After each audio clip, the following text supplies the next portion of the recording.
In this video, we're going to learn about reflections, rotations, and translations. So if we have a problem like this that says, how has the figure been transformed? And we have a figure here, and we have some options on what to pick. So what if the figure is transformed like this? So what I'm going to teach you is how to identify how it's been transformed.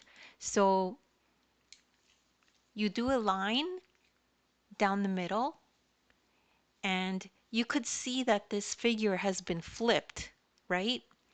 When something has been flipped, so if you can imagine folding, if this is a piece of paper and you fold it, this would fold right on top of itself.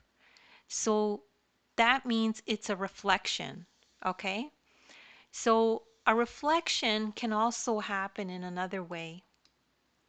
If we have this one, this figure is now transformed this way, well, this is also a flip. It's just been flipped that way. So if we fold the piece of paper along this red dotted line, this would fold on top of itself. The P would just fold on top of itself. So that is also a reflection. But what about the other types of transformations? So yes, these are all reflections. So the other types of transformations, and let's go through them. So we have this figure again. What if the figure looks like this? It's being transformed this way. How can you tell what it is?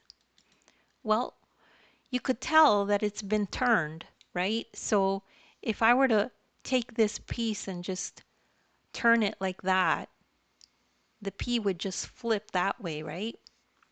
So when it's a turn like that, it's a rotation. It's been turned.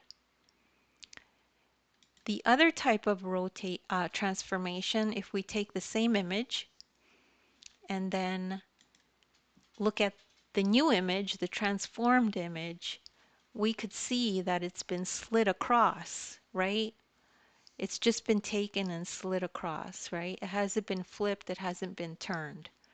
So when it's that way, this is called a translation. Okay, so those are the only ways that we could transform. There's another way, but I'll tell you that one later when you're at a different level. So right now, these are reflections. This is a rotation, and this is a translation. So don't worry if you don't get this right away. Just rewatch the video. You could also download my ebook and follow along with the ebook so you could take notes if you need to.